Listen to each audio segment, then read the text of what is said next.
Hello and welcome to this episode 10 of Tolkien Trivia Tuesday on this June 9th, 2015.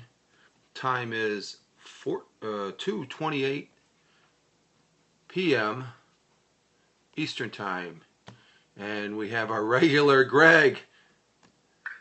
Thank you, Greg, for attending. Greatly appreciate it. Always good to see you. Greg there from the UK. And we have Vazel in the broadcast here of this episode number 10 of Tolkien Trivia Tuesday. And how do you like the opening credits? That's actually on a post-it. So let me get situated here. And we have Top Gold joining us. Hope all is well. Greg asks me. Yes, all is well. Very much so, Greg. Looking forward to another episode. Yes, this is episode 10. I think the last Thursday's episode, I mentioned it was episode 8, but actually that was episode 9. So that makes this episode number 10 of Tolkien Trivia Tuesday. And we also, for those that are just joining us, we also do Tolkien Trivia Thursday. My way of saying hello there from this talking head here in the southern tier of upstate New York, where we do have thunder showers. That's why I'm here at the computer desk. And seeing it sunny in Ireland, no humidity, beer in hand. Oh, great for you. That is the way to be, Bernie. A beer in the hand there with the good weather. I was out earlier. I did a test Periscope with my Android phone here. And I found a few things. Wasn't able to, when I uploaded the video, just to give a little Periscope before we get into our trivia questions.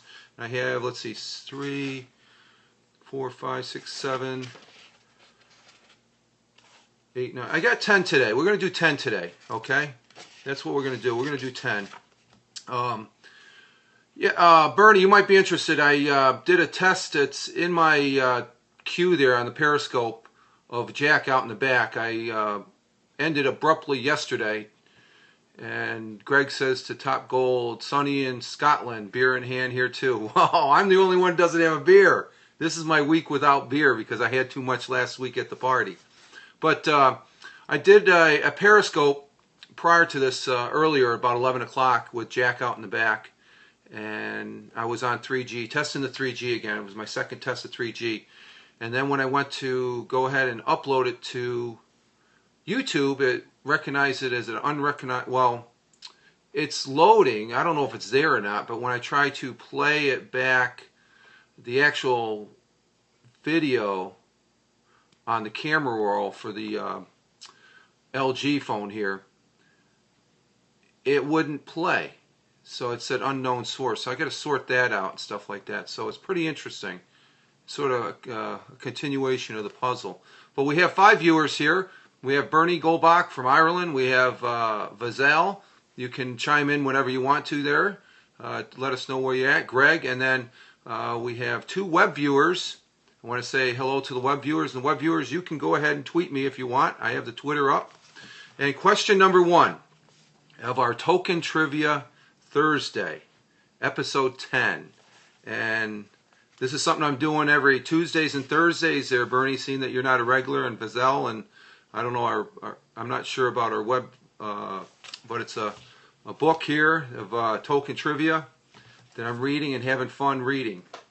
So Greg is a regular, and we may have David from Party World, who's over there in Ireland as well, will probably be joining us here once he might be busy in the shop there, I think.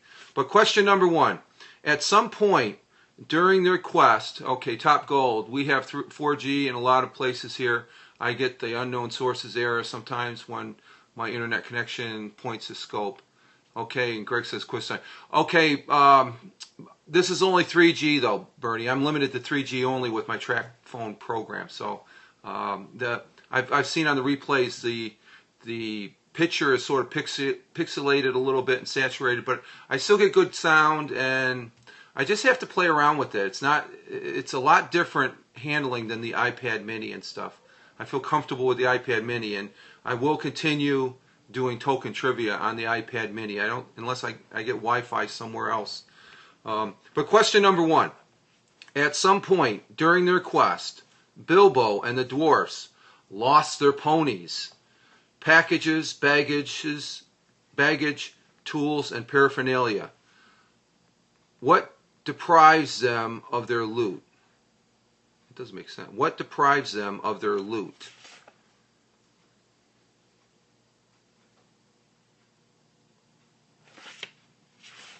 Oh, okay. Trolls, Greg says.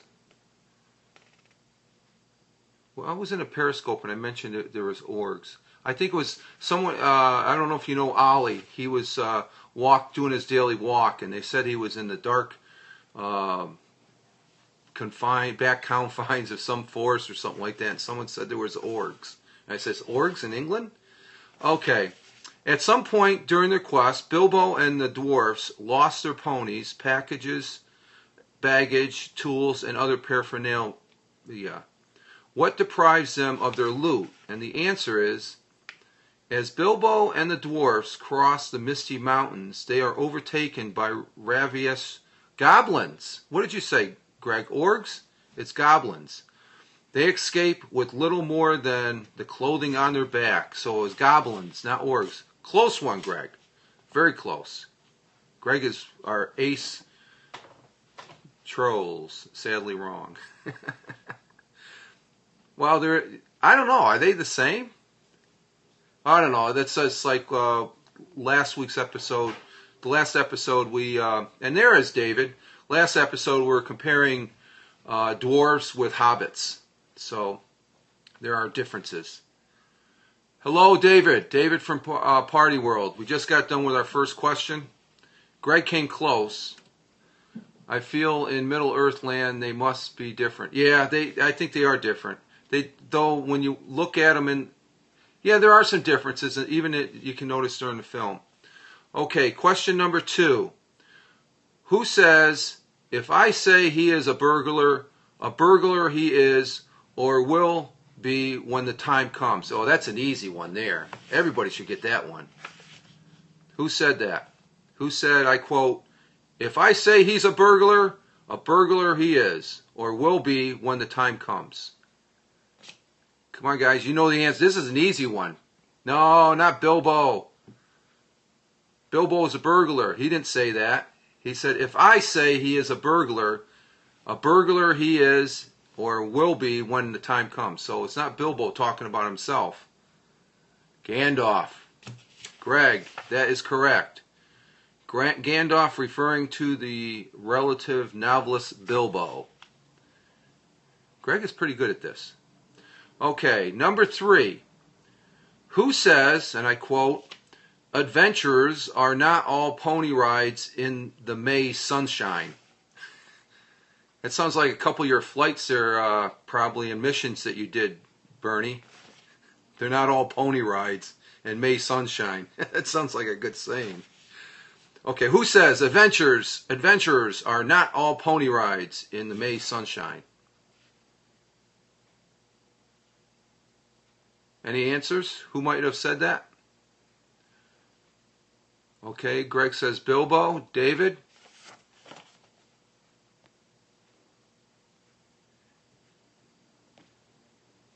Go with Bilbo, okay. Technically, no one. Bilbo never spoke this thought aloud. So he didn't, it wasn't said, but it was thought. And that was Bilbo. He was thinking it. I like that, though. Adventures are not all pony rides in the May sunshine. Okay, number 4. Cheeky answer. No, that was pretty good. Just close. Good thought, though. Yeah. I would have called. I say it would be correct. It's not spoken out loud, but okay. Number 4. Identify the apparently fixated creature who muttered this: "Mutton yesterday, mutton today, and blimey if it don't look like mutton again tomorrow." And we have Adrian joining us, TurboStream.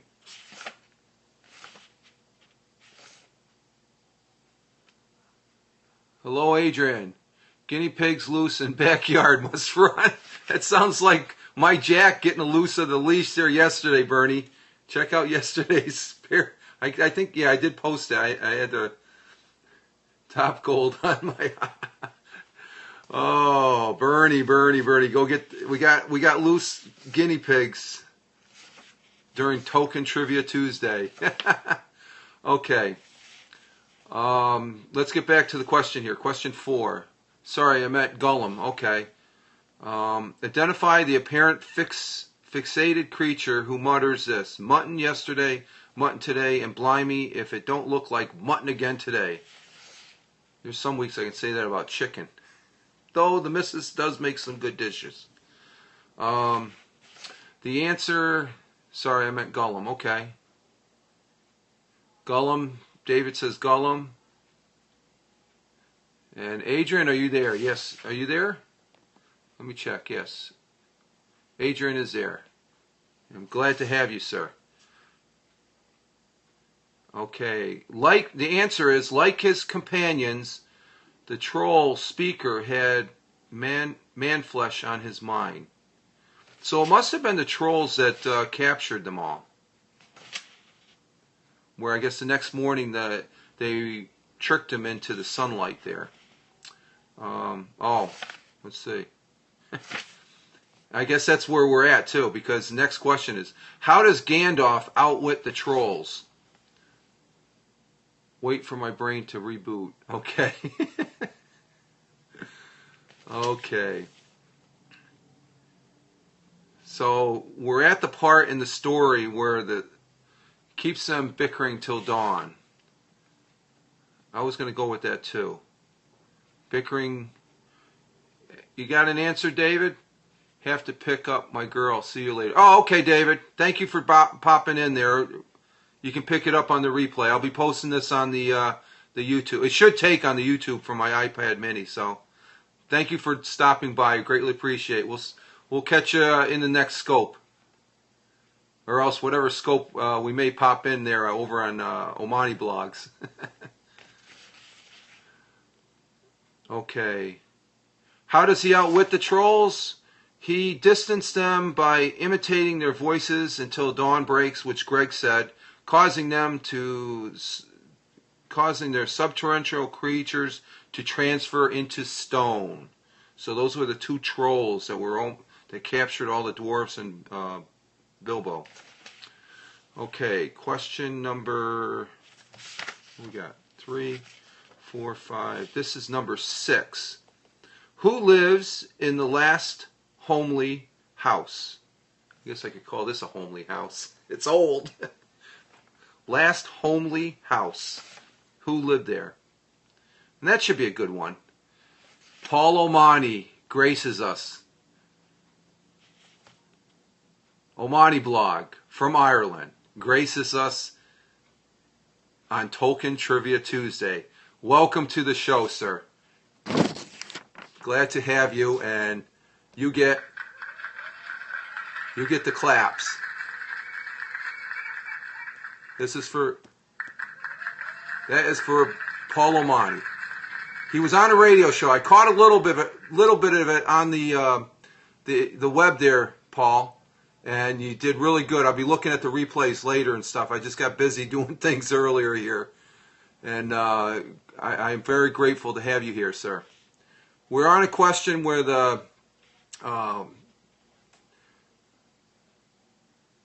who lived in the last homely house in the Hobbit. These questions are referring to the Hobbit. And I got to cross-reference the thing. Let's see. Any answers? Greg, you should get this one. This is fairly easy. No idea, as usual. Bilbo. I think you used that answer quite a bit the last time you graced our presence there. Some elves? No. Well, there are elves. And this was an interesting one last Thursday, Greg. Elves are very tall.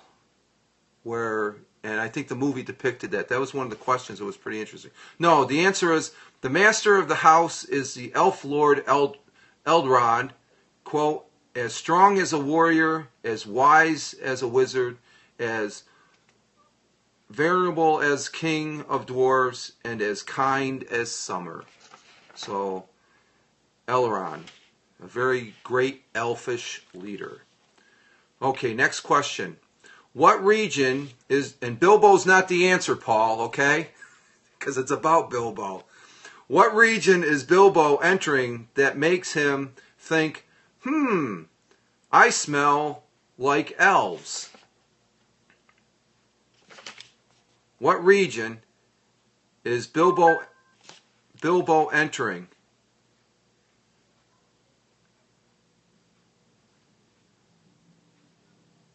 Okay, I'm out of my depth. No, this is child's play, Paul, compared to your poems. Rivendell, Greg says. And Adrian is your, the woods. Okay. It sounds like the brain is rebooting because you got an answer there. The woods. Okay, the answer, what region is Bilbo entering that makes him think, it smells like elves? Bilbo, Gandalf, and the 13 dwarves are just descending into the elf domain, secret valley of Rivendell. I read the book The Hobbit. Yeah, these questions pertain to the Hobbit. Excuse the spelling of Hobbit language. No problem, Greg. That's fine. Just make sure you don't do it on your college studies or exams. I think the professors, they squawk at that. Let's see, 1, 2, 3, 2. Oh, okay, that was the last time. That was a long time. You should check out the movies there, Paul. They're very, very interesting. I haven't read any of the books, but Adrian, you have contributed immensely to the show here with your knowledge of the Two Towers and the like, because that's still very interesting stuff. I had a discussion a couple days at work about that with some people. 1, 2, 3, 4, 5, 6, 7, 8. We got number 8 now. What are moon letters? Greg says, haha, they won't approve on the thesis on the genetic adoption of hobbits. Adrian is amazing. Yes, Adrian is you all are amazing. And I appreciate it. You know, this is great fun when I have a good audience and good friends here from across the pond. Our 8th question. What are moon letters and what is their importance to the Hobbit treasure hunt?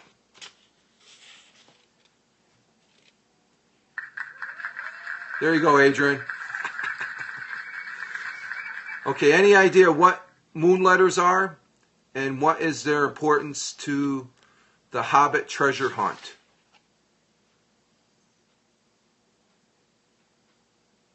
Do you remember the moon letter in the Hobbit? Going once? May I hold your coat, question master? Are on maps of sorts, clueless in Birmingham. Okay. The only reason I'm the master, Paul, is because I've got the book and I've got the answers on the next page. Other than that, I'm out. I'm in the same. I'm in the same category as Adrian. I'm out in the woods. Okay, the answer is to the moon letters. They are special kind of rune letters, or clueless. Okay, I'm clueless in the southern tier of upstate New York, then, Adrian. Okay, the moon letters, they are a special kind of rune letter that can be seen only when the moon shines behind them. Some of these hidden messages are even more elfish. They can be read only in the same moon phase and season as they were originally written. If fully understood, the details of the map's moon letters could reveal secrets about accessing to gold hoards. I missed the one for Romani blog. I'll have to catch that. So the moon letters, that's what brought them to the thing, obviously. Yes. Okay, number 9. Bilbo Baggins is on his hands and knees, groping in the dark. I don't know if this is easy. These aren't really that easy, Paul. But they're interesting, very interesting. And just to let you know, on your radio show, Periscope, you can use to practice your public speaking, and that's one of the examples I'm using on Periscope. So I totally agreed with that aspect, and I was able to catch that particular portion and stuff like that. I see that you got 4 sections or something like that, so I have to go back. And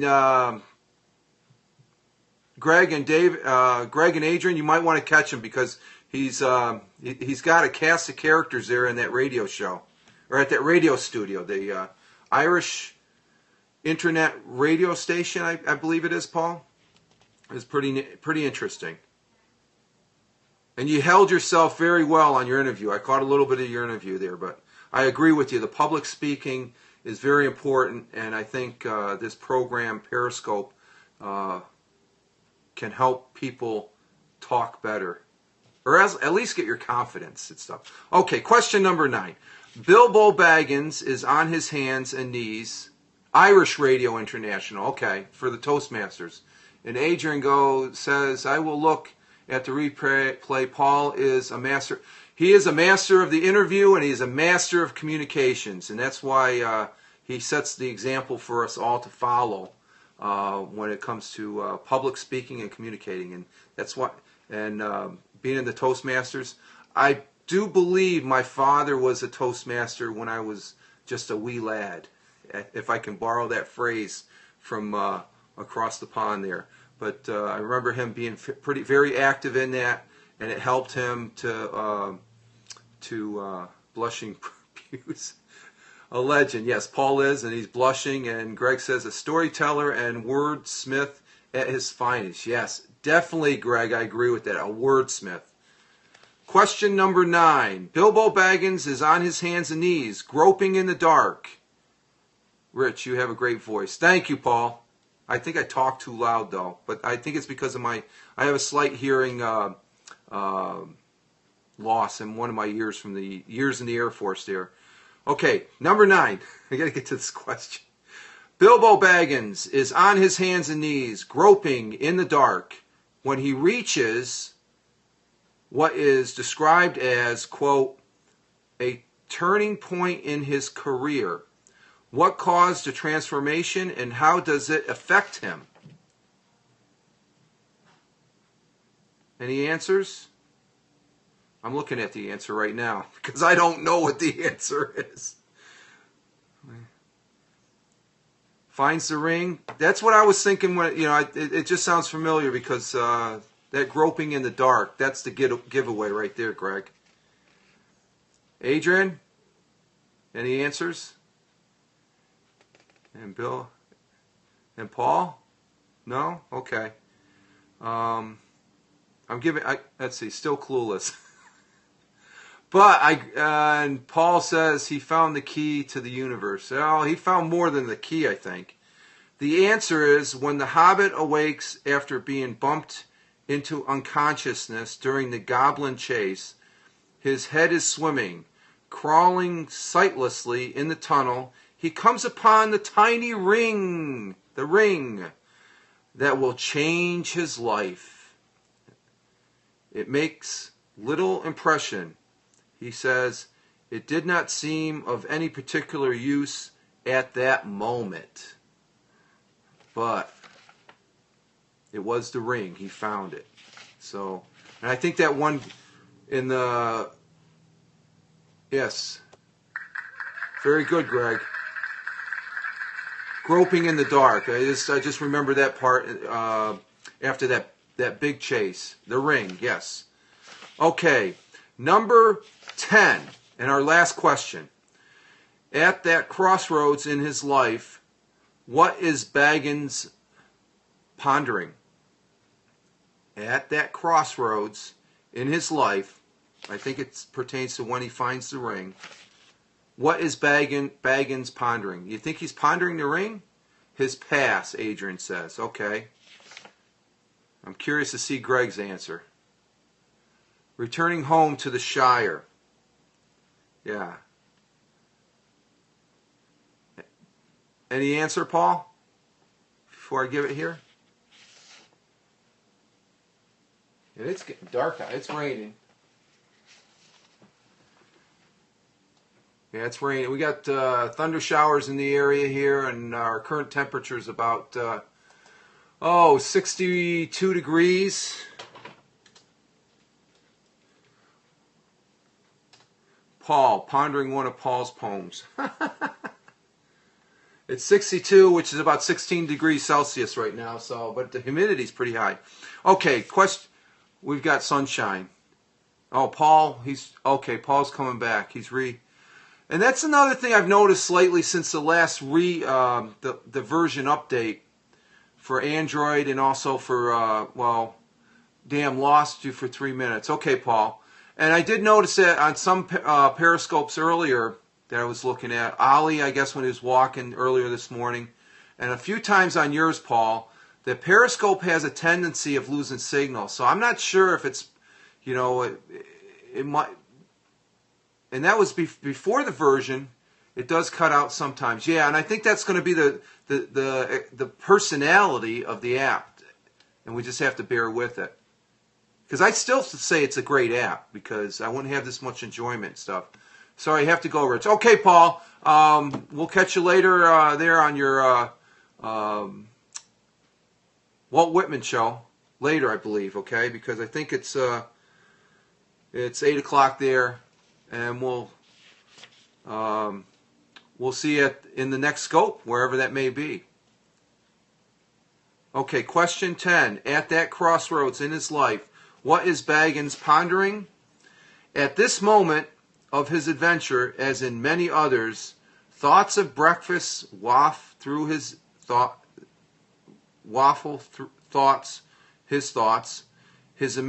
He imagines himself frying bacon and eggs in his own kitchen at home. So Greg got it. He was thinking of home. And he was probably thinking he was out of his element then and whatnot. So, but that's 10 questions there, guys. We got through 10 questions. So bacons and eggs. Yeah, that sounds good, doesn't it? With a side order of hash browns. Very good. But I greatly appreciate you guys coming. Greg, as all great adventures do at one point or another. Yes. And I think that's true to anybody that does travel and stuff. Full English breakfast. If I ever make it over there to give you to buy that beer, Greg, we got to have an English breakfast. I never had one before. Breakfast for me is a bowl of Cheerios now. Though I did used to eat a lot of eggs and bacon back in my younger day, but I don't know. When you get older, you have to watch the cholesterol, and eating Cheerios seems to help.